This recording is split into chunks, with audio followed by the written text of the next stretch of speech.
السلام علیکم میرے پیارے ناظرین، آج میں آپ کے لیے بی بی سکینہ کا واقعہ لے کے آئی ہوں کہ انہوں نے اپنے بابا امام حسین کے کہنے پر پانی کو ہاتھ تک نہیں لگایا۔ تو اس واقعہ کو جاننے کے لیے میری ویڈیو کو لاسٹ تک ضرور دیکھنا۔ جب حضرت عباس کی شہادت کے بعد جب خیام کی طرف امام حسین خالی ہاتھ اور خون میں ڈوبا علم لے کر آ رہے تھے، بچے دور سے ہی اپنے چچا عباس کا انتظار کر رہے تھے۔ جیسے ہی علم کو دیکھا تو بی بی سکینہ نے کہا، میرا چچا عباس آ رہے ہیں۔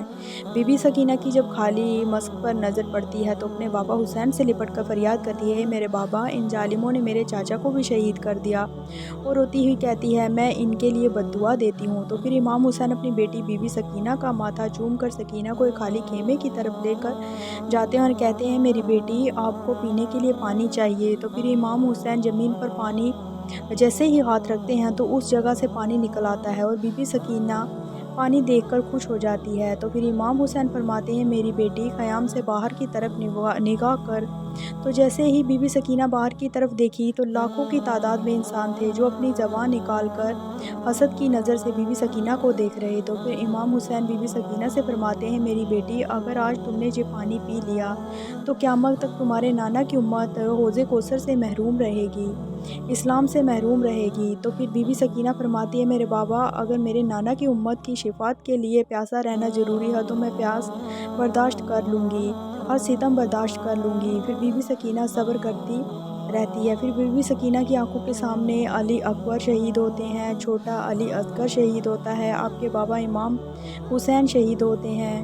پھر شیمر خیام کو آگ لگا دیتے ہیں اور سبھی بیویوں پر ظلم کرتے ہیں، لیکن بی بی سکینہ نے کبھی بھی اپنے نانا کی امت کے لیے بد دعا نہیں کی۔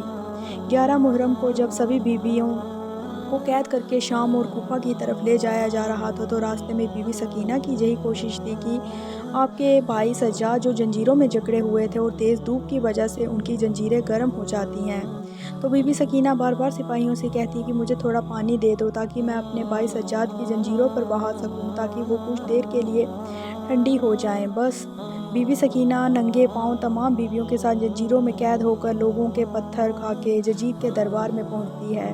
یزید کی جیسے ہی بی بی سکینہ پر نظر پڑی تو کہتا ہے، یہ چھوٹی بچی وہی ہے جسے حسین اپنے سینے پر سلایا کرتا تھا؟ تو سپاہی کہتے ہیں، ہاں۔ تو یزید سپاہیوں کو حکم دیتا ہے کہ اس بچی کو ان بیویوں کے ساتھ نہیں رکھنا، اسے ایسی اندھیری کوٹری میں رکھو جہاں اپنے بابا کو یاد کر کر کے تڑپتی رہے۔ تو پھر سبھی بیویوں کو سکینہ سے الگ کر کے کسی الگ جگہ قید کیا جاتا ہے اور بی بی سکینہ کو ایک ایسی اندھیری کوٹری میں بند کیا جاتا ہے جہاں پر اندھیرے کے سوائے کچھ نہیں ہوتا ہے۔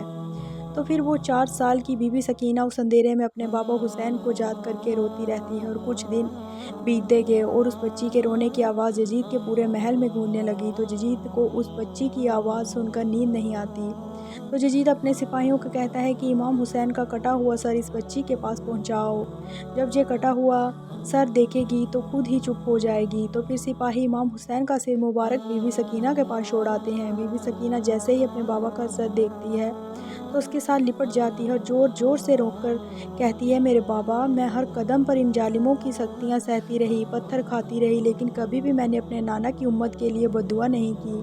پھر امام حسین کی آنکھیں کھلتی ہیں اور آپ فرماتے ہیں، میری بیٹی سکینہ، تم سو جاؤ، میں تمہیں اپنے ساتھ لینے آیا ہوں۔ پھر بی بی سکینہ اپنے بابا کے سر پر اپنا سر رکھ کر سو جاتی ہے اور پھر اس اندھیری کوٹری میں سناٹا چھا جاتا ہے۔ پھر سپاہی جب آ کر دیکھتے ہیں تو بی بی سکینہ دارالفنا سے دارالبقا کی طرف کوچ کر لیتی ہے۔ اتنی دیر میں امام سجاد کو علم ہوتا ہے، آپ اور تمام بیویاں جارو قطار رونے لگتی ہیں۔ آپ 3 دن کا پانی اکٹھا منگواتے ہیں اور چاہتے ہیں کہ اپنی بہن کو غسل دے۔ طارق نے لکھا، جیسے ہی بی بی زینب نے بی بی سکینہ کو غسل دینا شروع کیا تو اچانک سے رونے کی آواز آتی ہے۔ تو امام سجاد آ کر پوچھتے ہیں، میری پھوپھی ماں، آپ کیوں رو رہی ہیں؟ بی بی زینب فرماتی ہیں کہ کربلا سے لے کر کوفہ تک، کوفہ سے لے کر شام تک بی بی سکینہ ایک ہی لباس میں رہی ہے اور بار بار یہ بچی تازیانے کھاتی رہی ہے، اور بی بی سکینہ کا لباس ان کی کھال سے اس طرح مل چکا ہے کہ ہم جیسے ہی غسل دینے کے لیے بی بی سکینہ کا کرتا اتارتے ہیں تو آپ کے جسم کی کھال بھی ساتھ چلی آتی ہے۔ ہے میرے بیٹے سجاد،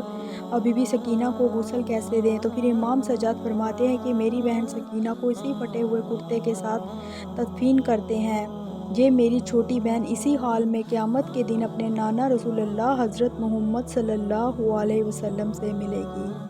تو ناظرین، یہ تھا سکینہ کا دکھ بھرا واقعہ،